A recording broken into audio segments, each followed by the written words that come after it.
Here we go. Happy Tuesday, everybody. Man, thank you guys tuning in to another episode of One Big Fire. And we got a massive fire in the house today. Mr. Stasik, welcome. Good to see you, buddy. And the one and only Miss Tina Caul. Hello, Tina. Hello, boys. What's going Ladies, on? I don't get into politics. I don't get into sports, but there is one thing we know she knows, and that is how to build a team and how to be an absolute rock star in real estate and sell thousands of homes. Yes, it is. Thank you for very joining us. Remarkable. And so awesome to see you, Tina. So awesome to have you on. And, we've got something pretty cool that we've started to push out. And this will be our first month that we will recognize a Honey Badger of the Month award. Whoa, that's pretty cool. I know. I love it. Yeah. Yep. So, and we can go to honeybadgeraward.com to nominate anyone that you feel deserves that. And you might be saying, well, how do we know they deserve it? Well, the traits of a honey badger is honey badgers are smart, they're fierce, they're relentless. They're good looking. They're good looking. I mean, look at you guys. You know what the thing with the honey badger and the whole symbolism behind that, you can see it here on the hat. By the way, speaking of which, we got a new legacy honey badger legacy. Oh, that's sharp. That's got sharp. the merch. Yep, honeybadgernation.com. You can get your merch. But the whole thing about the honey badger was all about mindset. Mm-hmm. It was all about how are you approaching your business. And we have a lady badger on here that is like, nah, I'm not going small. I'm not putting one foot in the water. I'm going all in. I'm going big or nothing. And you've built a multi-million-dollar business, and you've done it with grace. And it's been so fun to watch you. So if you want to nominate this lady right here for Honey Badger of the Month. I love awards. Does it come with cash? Because then I'll promote it even more. Yeah. Is there cash behind this award? I could promise you this. There's going to be some merch. Ooh, I like it. Sweet merch behind the winner. And also we could talk about it, John, because this is something that we brought back. Originally, the Honey Badger Award was given. Here's mine. Ooh, I like it. Before I could grow a beard. Yeah, I was going to say you're like 12. Look at that guy. Look at that guy. The young fat Albert right here. No, but I won the award, and you guys, John, you could really tell this story better because you were behind like ultimately who you guys picked out of all of our masterminds to win Honey Badger of the year. In fact, I did pick the last few years, and just because I was so in tune to everybody and their situation and stuff that was really going on, and we got to a point, right? We would acknowledge. There's our King Kong Award, who had the most production. We also had one who really embodied the spirit of what NAEA stood for. That was the Eagle Spirit Award. And then we found this remarkable video with this, spirit animal of a honey badger. And after we died laughing, watching it too many times, we're like, you know what? That's the award. That's the award that everybody wants. And it really, you had to go through some stuff to be able to even get nominated. And it was all about resilience and how you figured out. And obviously, during that time, it was really hard for a lot of the things that we were going through and a lot of the things that we were dealing with. I mean, growth, right? And Tina, this, and growth sucks cash. Growth, right? It's a tough climb. And really, it was looking for that, just what we embodied, right? And it's like, that's us, right? By definition, Honey Badger is what we believe in. That's just how we operate. There's always a way. And I think too, reading Horowitz's first book at the time, Hard Thing About Hard Things, it was just kind of everything kind of started to line up and make sense. And that really just, would always put a smile on our face when we were thinking about it. And then we started throwing the award out there, Jeff Cook, Honey Badger #1, Christy Moore was our first, Lady Badger, Chris and Harley out of Seattle, Al, Michelle Trost Hall. Like there was just things that people had to go through and navigate, and it was like you really embody what it means. Actually, it's one of those awards you really everyone wanted it, but you didn't want to go through what you had to go through to get it. To get it, I love that. I love that. Yeah. And so vote for your honey badger. Honeybadgerboard.com. Just go there and throw the votes in. I guess the merch thing too. You can go to let me just grab that exact. Yeah, Honey Badger merch. Honeybadgermerch.com. Get all the new merch. And then so Tina, to your answer, what is the prize? Well, the Honey Badger prize and award was always customized to that individual. So that's why Al, being the Rock and Roll Hall of Fame, he got his record, and he got So it's cool. Congrats, friend. Congrats. Well, let's dive in. Let's we've got a lot of topics. We got a lot of topics we can dive into. Obviously, what's happening, and the word that he loves the most, right? The most beautiful word in the dictionary. And you nailed it too, Al, right? It's all art of the deal. It's all to get people talking and all to bring them back to where we want them to be. And, obviously with tariffs and the pause, what has that done, for the new construction side of things? So Al, you want to kind of start to unpack, and let's dive into topic number one around new construction. Yeah. So, obviously this isn't a political podcast, but politics have a big swing in what happens to our daily lives. And one of those big things are taxes. Nobody wants to pay high taxes. Taxes come in all forms. And one of them is the form of a tariff. And, I've been pretty confident that that President Trump was using this as a negotiation, art of the deal type of thing to get fair trade back in the hands of the U.S. Instead of us getting ripped off. And one of the biggest countries that we've allowed, I'm not going to talk victim talk here. Look, every president have had the chance to fix this. They just don't. China's been the worst culprit of getting a better side of a deal on these things. And we are the number one consumer of Chinese goods across the board. Yep. So we have leverage, and many presidents might be thought of as good politicians. Our current president's not a good politician. He is a businessman. He is an excellent, outstanding businessman, and he looks at things through that lens, and that's important. He's not looking at it through like, well, does this make me look bad? Good. Sure, he's got a big ego. Everybody knows that. But he's more interested in the result. He's a winner. He wants the U.S. to win, and this is what he's done. So we got this 90-day pause. Builders are loving this because they are now confident. They can take a sigh of relief knowing that whatever materials they're getting, metals, whatever it is from appliances or anything that's being made in China, that at least there's not 140% additional tax put on there. So it's been a huge thing. So obviously with builders, it's going to give them confidence to build. We know that we have less inventory here. We need inventory in this country. So that's a good thing. We want builders. We need builders to keep building. What about the consumers?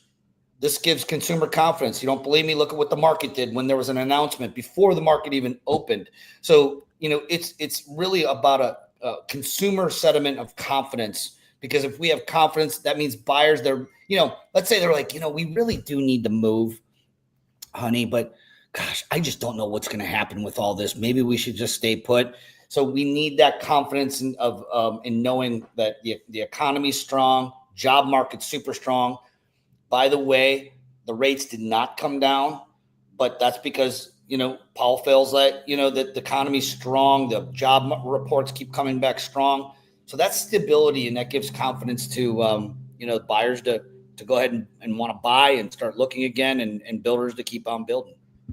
Yeah, I agree. I mean, if I were a builder right now, I'd say, okay, I can continue my projects. I'm not going to be. It'll just stabilize for a little bit. So because I think before they would have passed all that cost on to the sellers and to the people or the buyers, the people that are buying. So I like it. It's got some confidence behind it. Yeah, I think that the thing too that I see with it, right, to your point, Tina, right, it keeps the projects going, therefore keeps the jobs going. Because like the ripple effect of a new construction, think of about how many jobs, right, from the planning to the dirt, to the build, to, the maintenance, to the after effect. Just there's so many bites of that apple when one home gets built, and how many jobs that creates. So, one of the many lessons of Gary, right, was, the one thing to always pay attention to is what he would always harp is just, I don't know, tell me what jobs are happening. Who is putting new jobs in place. And that was the indicator for us, being in a small military town, knowing, Goodyear only hires so many people each year, right? There's other, plants and stuff like that. But what's Fort Sill doing, right? Are they creating more jobs, right? That would tell us how our market was going to shape out for the foreseeable future, all around jobs. So that's what I love when I hear that and get excited about new homes going up. I have a question for you, Tina. In your market, you have a strong market where you're at right now. It's very desirable. People love moving there. Would you kind of break down, what would you say the percentage of new construction sales on your team? I mean, you're selling literally hundreds and hundreds, 1,000 homes a year, close to that anyway. I mean, it's a huge volume. What would you say like the new construction makes up? 700-800 homes a year. We looked at this stat. I don't know it exactly, but I would say that it's 20%, is new construction. So we do a lot of resale homes, yes, but we're in an area in Raleigh where, you drive 35, 40 minutes any direction from the center and you're in new construction land, So yeah, I mean, we've got tons of builders coming down. I just had a guy last week that was from Florida. They run this huge, massive senior housing, so 55 plus communities, and they were looking for tons of acreage just to build here. And most people were moving from the north to Florida, and now they're coming. They call them halfbacks, so they're coming here looking for land to invest. So tons and tons of developers, just buying up land. So if you fly over, you're in North Carolina, are you? We're in Raleigh. Raleigh, yes, Raleigh, North Carolina. Awesome. So you think about flying over like Atlanta and you don't see many trees, and you fly over Raleigh and you feel like it's so, congested, but it's not. I mean, it's just literally a canopy of green still. So we've got a plenty to build, plenty of room.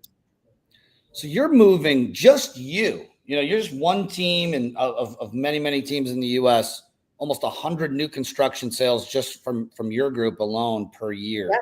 And we just recently, I don't know if builders are looking for an elevated level of service, but we have 4 different builders that reached out. So we have a 56 unit development coming. We've got 24 units coming, over $1 million, townhouses. Like all of a sudden we're getting all this attention from builders, and it's like, well, this is cool. So wow. Really we're looking, so we opened Caul Group New Homes Division because of it. And, I would love to get into that game like Mr. Andrew Franklin down in Houston or Dallas. I mean, it's because you have the attention and that's what they want. And, builders are only as loyal to the person that can bring them the attention so they can turn their money. And when you understand the game that they play, you can play the game right along with them. And they need us now more than they have in the last 5 years. So being able to really step in there, I mean, New construction was, it was a critical part of our business, and the development phases and everything that we did towards the end of our time in Lawton was really heavy around dealing with builders and the way they think and the way, it's how I survived 07, 08, and 09 is I latched on to a builder and I became his errand boy, and I did everything for him. And so, I got it. I understood the really deep inner workings. And so seeing a pause right here, this is a good thing for the builders and the builder community. Heck yeah. Yeah. And I remember, when we were interviewing with, the different builders, they came in and they said, we want stone cold killers. Like they were like looking for salespeople because they've, a lot of us have coasted, 2019, 2020, 2021, like you didn't really need to do much to sell a home. And I think they've felt the difference, and they're looking for professional salespeople. And we have we have 45 agents on our team, so we can operationalize the marketing piece of it for them. And I think they love that piece. Yeah, they do. They love that. They love that, and they love the attention. Exactly. I love it. So 95% of the funnels we build for our agents, the lead generation funnels, the Braden kicks out, is the new construction funnel. Mhm. Yep. The idea came back in, I think, 20 or 21, maybe it was 19, maybe it was 2020, when the inventory levels were so low that buyers were just giving up. They're like, I'm just tired of looking at homes. I'm tired of writing 5 offers, getting beat out in multiples. And they were going to new construction for certainty. They knew that if they went and signed a contract with a builder, at least they wouldn't have to be battling over that house with 3 other buyers, 6 other buyers. So that's all we've been building.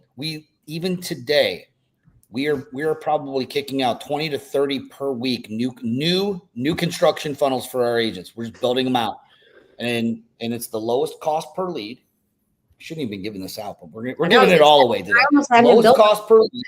We got to get back. And it's the highest converting funnel we build. And why does it work? For the reason that I just gave you, because there are certain areas, and I don't know if it's Raleigh's one of them, but where inventory is still an issue in Dallas, and some other, really, really heavily, where there's a lot of turnover going on.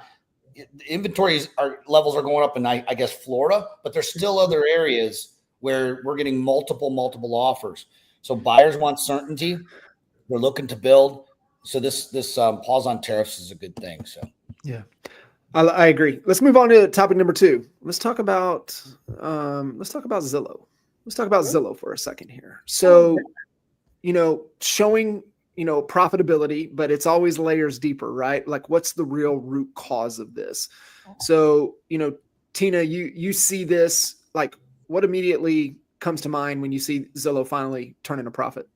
I mean, I work side by side with Zillow. I mean, I've been with Zillow since 2014. So before they were Zillow, and Realtor.com was the giant.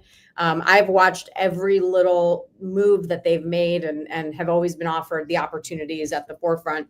And so we are a Zillow Flex team. And I saw their biggest push in the last 3 years or 2 years was to push their mortgage part of the business. And so their revenue right now is up, I think, 30, 40% year over year. So they made another $140 million, $130 million on the mortgage side. So they are pushing that heavy. And I'll be honest, I didn't think it would work, because you look at companies like Keller Williams when they tried to do Keller Mortgage, and here you have a sales force of 175,000 agents, and Keller Mortgage flopped. I mean, it flopped because people want to use the lender that's going to bring them the brownies, the lender that's right there in-house. And so I really, as much as we wanted to help them with it, I thought it would flop. And so now it's working, and that's really where their profit is coming from that I can see. And then I read something about them partnering with Redfin and Realtor.com with the rental side of the business. Like they're doing something with rentals. So maybe there's a little profit there, but I think the biggest thing's mortgage. So Al, to knowing the moves that people are jockeying and positioning in the industry, right? I think we'll see. Glenn said something at the Seattle rally a couple weeks ago. He said he projects two big things to happen in the next 12 months. He goes, I don't know what they're going to be. He goes, but I foresee 2 really big shakeups in the next 12 months. Obviously, we see what Rocket did with Redfin. Mm-hmm. Like, what are you feeling the move Zillow might make? Man, I don't know the move Zillow. I think that, they acquired, what is it, Dotloop and Showing Time. And to be honest, other than the data plays on those, obviously they got a lot of data, And Follow Up Boss too, right? And Follow Up Boss too, right? So great CRM, arguably maybe one of the most darling of all CRMs right now that are out there. There's a lot of great CRMs. But what I've seen Zillow does super interesting. You guys remember back, maybe this was 10 years ago. This is when I still had my team. We were, on Zillow, paying for 5 zip codes, 6 zip codes, whatever. My rep was great. And it was funny because my rep who was selling me zip codes was a stone cold killer. You said about the stone that, the builders are looking for stone cold. This guy was. And because in evidence of that, I ended up buying like 10 zip codes. This guy just, every time he got me on the phone, he closed me on another zip code. Well, he ended up leaving Zillow. I'm confident he was their number 1 rep. And the reason he left was he went and started a real estate team. He goes, I can close these things with my eyes closed, right? He started noticing. So what Zillow was doing was they're like, how do we get more conversion? How do we get people to stay on? Like if an agent's paying me for the zip code, how do I continue getting them to pay for the zip code? Well, let's put a group of ISAs. Let's just call the leads for them and then transfer. Remember, they were doing the live transfers. And they may still be. They're still doing that. They still do it. Yep. Depending on where, what city, what town. Right. But this was just part of their climb toward iterating on getting to where they wanted to be as a business model. So that was their first step. Then they started discovering no matter how many leads they called and distributed, if you give a good lead to 5 bad agents, guess what? It's not going to convert. And then you're going to get, these leads suck and this and that, and then people cancel, right? So then they thought like, well, what if we only gave them to the best? So they started to get real focused on we're only giving these to the best. And of course, now because you're a Zillow Flex team, they switched from, what is that, Premier Agent? Yeah, market something pricing. Yeah. Yep. Premier Agent. Yeah. Now they're basically gambling. And by the way, they're not gambling because they have the data. They know how many converted and did not convert based upon whatever team it was. So they want to work with, correct me if I'm wrong, Tina, you may know this, the least amount of teams as possible, but the best in every market. And they're right in our business with us. I mean, they're like, if you don't, every week we get reports, literally, your agent A did this, your agent B did this, turn them on, turn them off. Like our team knows, like it's called a Zillow strike team. Like we fired all of our agents off our original Zillow team because we just let everyone be on it. And we're like, this is a premier lead. And they want you servicing it a certain way. And if you can't service it a certain way, you're not on that team. Because think about it, wherever in our realm, we've all been in the business 20 years or more. Did the phone magically ring and a buyer was at the end going, I'd like to see this $1 million home today? Like it's freaking rainbow bright over here. Like that's like, come on, there's like gold at the end of the rainbow.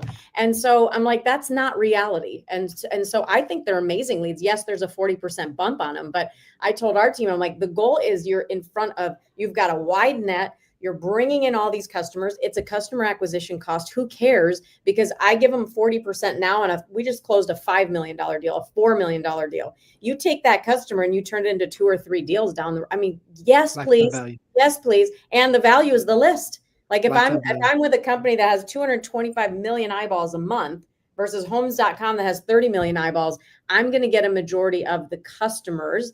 And then that's my list that I'm growing. Another thing, guys, that I forgot that I read in an article about Zillow's being profitable. This was really cool because it's like us, like at EXP. They shifted to a remote first work model known as Cloud HQ. Did you know that? Oh, no. Interesting. Look at them in the cloud with us. So they're very well, I'm just saying they fired a bunch of people. So they want operational efficiency. So they shifted to their work model that's called Cloud HQ. So they reduced a ton of office expenses, and that's how they also improve their margins. One thing that's interesting to think about there, back to the customer acquisition, right? Yeah. And this is where I think a lot of agents could use a little help in understanding this. And it's the 2 numbers that matter. What does it cost you to acquire that opportunity? And what is the lifetime value of that opportunity? Exactly. And as long as that LTV is 3 to 4 times greater than the acquisition cost, you do it all day, every day. Yeah. And so when you really know the math, right? And that's the thing, right? Know the math. And let's go back to, and I read something a couple of weeks ago, Al, we've all, when we really started focusing on lifetime value, and this was a big push that we brought with the NAEA days, that we got everybody thinking about, get off the transaction treadmill. It's all about LTV, lifetime value, lifetime value. And the book that triggered that for us was Hug Your Customer by Jack Mitchell. That was the book that triggered the way we thought about everything. And when you look at it, the math used to be 70% would say that they would use the agent again. But yet 10% did. I read something, it's about 6% actually reuse the agent again in the next transaction or refer. It's down even further. So what does that tell you about where people's focus is? And I think there's a lot of agents that are starving so bad that they need the transaction more than the buyer or seller needs it. And so that's repelling, instead of like, listen, like this one transaction, especially if I'm going to ride in this game for the next 20 years, I mean, this is only 4% of the total lifetime value, this one transaction. And you're talking about a $4 million deal, the commission on that. Just imagine if that was only 4% of the total lifetime value, just that one transaction. Like, you're going to spend that 40% on Zillow every day. Oh yeah. And I tell our team, I'm like, the amount of leads, like we paid Zillow $1.4 million literally off the top last year. But for me, I used to spend $40,000 a month to buy the leads, and to buy the amount of leads that they give us, because we're top performers and we have good metrics.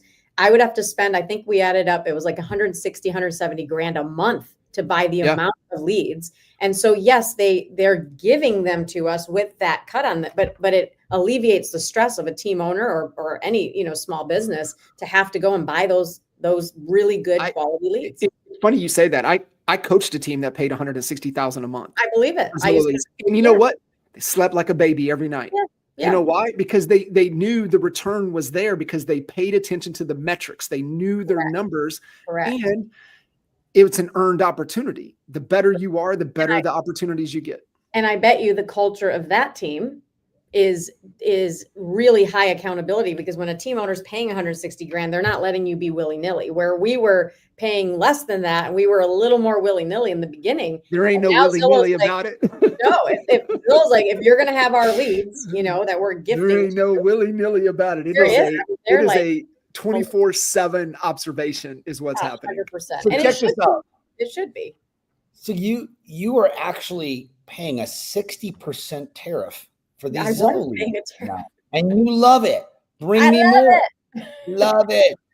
Every top agent, and I'd love your opinion on this. And John, you coach so many of the top teams around the world. You're going to know this too.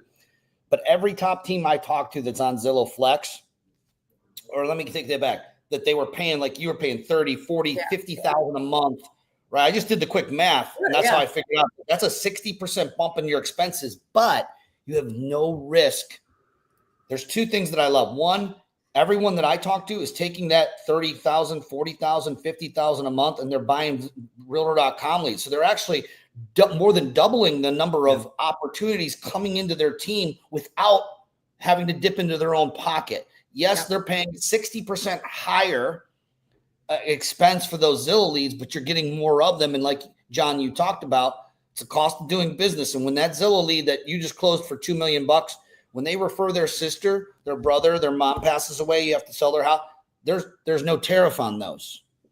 Yep. And realtor.com just went to Zillow's old model, which was you buy the zip code for, like one little zip code in our town was $11,000. And so they're trying to figure out how to become more profitable too, and not charge on the back end, but they're just one step behind Zillow. And, Zillow gets demonized because obviously, that's the narrative that everyone pushes out, but there's hundreds and hundreds, if not thousands of companies that sell leads back to us. They just happen to have a monopoly on our eyeballs, and they're the most well-known. They own the consumer. And to your point out, and Tina's proof, right? That the great teams, just all they're going to do is just getting bigger. They're getting bigger, and they're getting bigger, and they're getting bigger. The team that I told you that was spending, 6 figures a month on Zillow, they were about 75 to 80 agents at that time. They're doubled that size now. Yeah. And it's because, to your point, they're taking the money. They're not just like stuffing it in their sack. They're taking the money and reinvesting, and they're creating more opportunities. Correct. And that's what, we tell our team all the time, like we're getting these opportunities because of our sheer size. That's because you guys have decided to get together as a team. And I think, John Cheplak says it all the time, the biggest army wins. And really we're running a brokerage, an old-fashioned brokerage. When you look at the 1980s and 1990s, people ran brokerages like this, 50-50 splits. And the brokerages offered high levels of service, more training. But then as these other brokerages came and dangling that 90% and that 95.5, the agents started to leave for that. But what started to happen was their production tanked. They were not operationally driven, and they sucked in the business. They sucked running the business, but they got to keep more. And then businesses couldn't afford to keep the operations going at a high level. And they started to, just become broker houses to collect people. And so now we're going back to a highly leveraged business where, I show our agents everything that we bring to the table helps them sell more homes. That's just the reality. And they could go make more on their own. But, like when I have my salespeople making $300,000 to $500,000 a year and they have zero expenses, that's a really great profit margin. It's more than 50%. Mine is 15 to There's 18. no risk. There's no risk. And so that's why I told them as we grew, I went from keeping 70% down to 50, down to, but I could only sell 130 homes myself and make 700 grand. Today I can sell 700-800 homes and make more than 700 grand, but the risk is higher. And I have to learn how to build this brokerage. Basically, it's not a team, it's a brokerage. And let's go to our third point right there. Right. And like, what is the thing that's moving the profitability the most? Go ahead, Al. What was that? Yeah. What did you say? Yeah. I'm sorry. My internet is cutting out. Is it on my end or is it, I'm getting it chopping up. Is it, am I good on my end? We're good. Probably. Yeah. So, you're not coming out to me. The segue into this with the whole Zillow thing. And I wanted to mention this, guys, because we talk a lot about accountability. And one of the biggest challenges when I started, I think Jay was the first person that showed me the video of 100% accountability, zero excuses. And so I started implementing that into my business. And in 2015, I went to Shep Black's Lake Tahoe mastermind. And I was in the mountains. It was beautiful. It's probably when I really fell in love with Tahoe. I was there prior to that, but I was there in the summer. And that's when Shep Black started introduced the idea of eliminate the word why. I'm sitting here with 100-0 slogan. It's all over my walls in my office. And then when an agent wouldn't follow up on a listing appointment, I would say, well, why didn't you follow up? And we all know from following Shep Black, John, why is a word of judgment. Yeah. I say all that to say what Zillow also has done is that they've taken a bit of that accountability off of the shoulders of the team leader. Because if you don't get on that lead, you're not the bad guy saying, all right, John, you didn't follow up with this, you haven't followed up in a week. We're taking you off Zillow leads. No, Zillow takes you off of Zillow leads. So I love backup accountability. And it just kind of leads into our third topic, which no one does it better than you, Tina, really with just nailing the culture. It's so hard. It's not the easiest thing to do. John, you've built big organizations. You know how tough it is. I know I struggled, even with a 30, 40 person team, and the different dynamics that are going on with this camp versus this camp, and trying to, what you had said earlier about trying to make everybody happy. If you try to do that, you're making nobody happy. And that's when actually people start to leave you because you just don't have a standard. Your standard is, I want to try to really fill the gap on what their standard is. John, we know all about the ins and outs of culture. I mean, one of the most impressive was what you guys had at NAEA, because at least when I went and visited you guys, I was literally blown away about how people work together as a team. And you really embodied these core values. Weren't just up on the wall. People lived them. They could recite them off the top of their head. And you guys nailed it too. So we got two great examples of people at organizations. Tell us why you become more profitable because you nailed your culture piece and your team / brokerage. Well, I think, going back to, I think, the team leadership piece, whenever I coach other team leaders or we collaborate, what I find is the team's essence comes from obviously John or Jay or whoever was literally in the trenches with the most important thing to them. And I think a lot of times team leaders will be like, this is what I'm about. This is this is that. And it's either too aggressive or too one way to sustain, for a long time. And I think a lot of us in the beginning, I'm a terrible manager. I know that. And when I was just myself selling 130 homes with 2 agents and I wanted to grow the team because I needed leverage, it wasn't because I wanted a team. I was like, oh, let's all be happy and come together. It was because I needed the help and I needed leverage, but I was at least knew in my heart I was a terrible manager. So I hired somebody that could operationalize the business while I was funding the business with my deals. And what I saw with this woman that came in was she came outside from pharma. She knew how to run sales teams. She was more accountable. She held them accountable, which I didn't, because I can hold myself accountable. Like in my mind, I was like, why do you need accountability? Aren't you an adult? Like, that's not a great manager. That's like, do your effing job. You're an adult. Like, so that was my attitude in the beginning, which would not have built a great culture. And so as I watched her and then, really studied leadership and John Maxwell, and, I think in the beginning, you're more like, not selfish, but you're more just like how we're trained as agents, solo agents, and just get the job done. I was driven by fear of not having enough money. Once I was safe and kind of felt like, okay, I'm safe. Like I've got money in the bank. Now I need to get serious about leadership.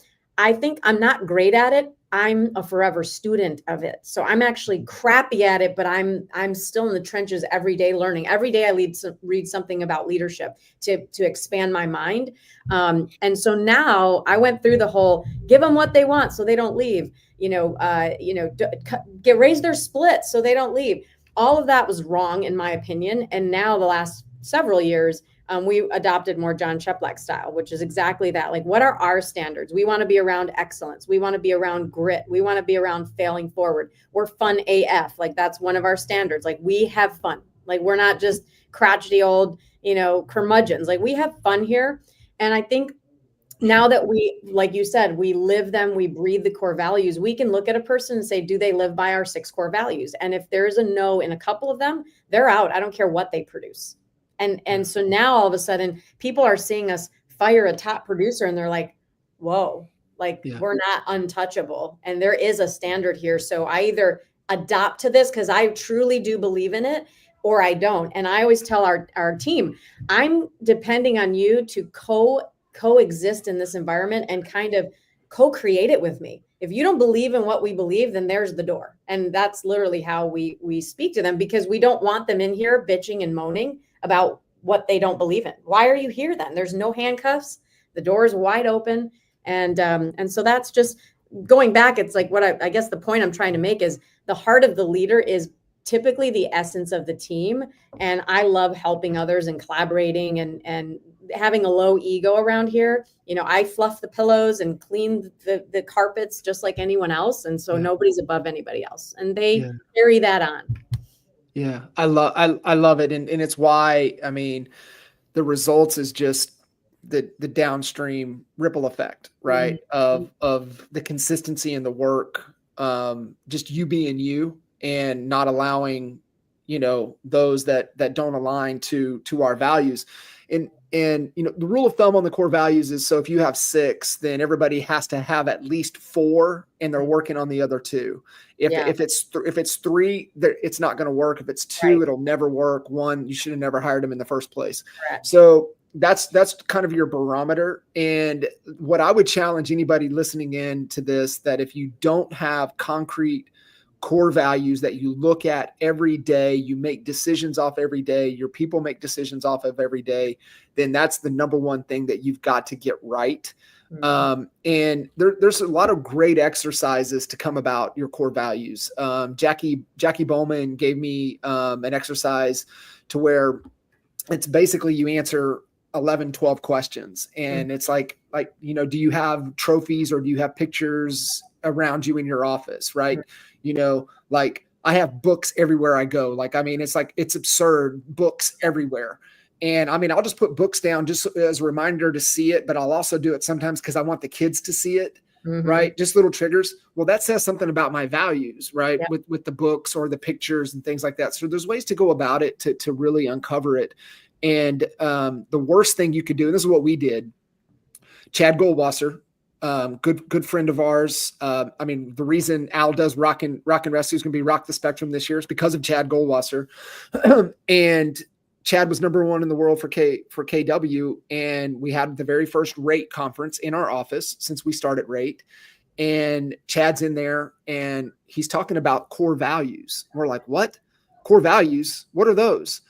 And Jay and I look at each other and we start laughing. We're like, well, he's number 1 in the world for KW. So they've got to be good. We'll just use his. Yeah, that's right. And they didn't mean anything, right? Yeah. They were just Chads. Exactly. And then when we really started to understand it, I mean, everything changed for us, and goes into the culture that Al was talking about in AEA.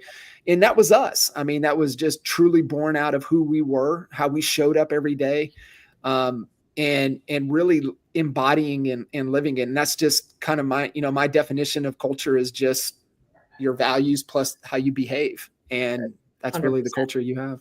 Funny enough, we did that same thing when we first we started EOS like 6 years ago. We're like, these look good online. Like these values look great. I like those values. Like, no, make your own. So yeah. Something Jay and maybe John, you've done it too, but he had told me a few years ago, him and Amber and the kids actually did their own family core values and laid those out. And I thought it was a brilliant idea that I never went ahead and did myself, but I back at that. It's so good because everything really carries over. A lot of the things that I feel like, maybe I haven't nailed it fully, but I'm really making progress on, and I'm improving a certain area of my business life. I bring over to my personal life, and I don't know why, but it's been in that order, not the other order, like where I'm nailing it on my personal and I bring it into my carry business. It over. Yeah. It's almost always carried over from something that I've learned trying to grow a business and failing there. In fact, I'd rather fail in business than personally, so it's a good little barometer, or little testing ground, right? So when you think about it, I mean, that's the next thing for us is what are our core values? The funny thing is they start to appear, whether you're going to sit down and identify them or not. They appear all the time. They're there. They appear in when we have our little disagreements. They appear when we're all laughing so hard and having just one of those amazing evenings where like we just can't stop laughing, and it's been a great. So whether you're going to struggle or not, those core values will start to. You just have to have the awareness of finding them. And that exercise out that's from Darren Hardy's book, The Compound Effect. So if he still gives away his resources from the compound effect, the core value exercise, because what it does is it distills down to your 3. So in a relationship or whatever, it would be your 3 values, their 3 values. Now we have our 6 values for the family. So it's a really good exercise. There's a bunch of different ways to go about it. What if you're her 3, you're in disagreement? Like those aren't my 2 of those are not my values. Well, you have your 3 and 1 is 4. So you got 4 of the 6. You're good. Okay. So I got 4 of the 6. I got you. You're good. You're good. Not that we would ever argue about that, but yeah, no. Thank you for that advice, sir. Tina, you're absolutely amazing. You're definitely a true inspiration, and really leading not only, your team, your organization, also leading, the EXP organization, as well as leading in the industry. So we thank you so much for all that you do and being able to jump in here with us and just add a ton of value as always. Thank you, guys. And go to TinaCaul.honeybadgeraward.com for my award. Yes. Honeybadgeraward.com. Go nominate Tina. Go nominate Tina at honeybadgeraward.com. But yes, to echo what John's saying, I agree with all that. You've become a really big deal right here in Cleveland, Ohio, whether you know it or not. You got fans. Oh, I got some fans there. You have big fans here. You've done some stuff with Mike and Kravaya, and he just can't stop talking about Tina Caul. Tina Caul. And I'm like, yeah, she's awesome. I told you she's awesome. She's awesome. Well, let it go, Mike. You guys have something going on. Is what you guys have something? Is there a teaser, or do we have to keep this low? Oh, you mean John and I? No, we got to keep it. There's going to be a teaser. Okay, good. All right, cool. Yeah. Cool. Whatever you guys got. Our first guest, Al. One of our first guests. Whatever y'all got cooking, I'm gonna be in line with my bowl first. Because I know it's gonna be fire. It is fire, and it is cooking, and I'm beyond excited about it. It's gonna be really great. Yeah. So I love it. Well, thank you guys. You're amazing. Vote for Tina. Yep. Vote for Tina. Go to honeybadgernation.com. Get your fresh merch and vote for your Honey Badger of the month award. Right. Tina would be a wonderful candidate, and we will see you at the top, everybody. Bye, y'all. See you guys. See ya.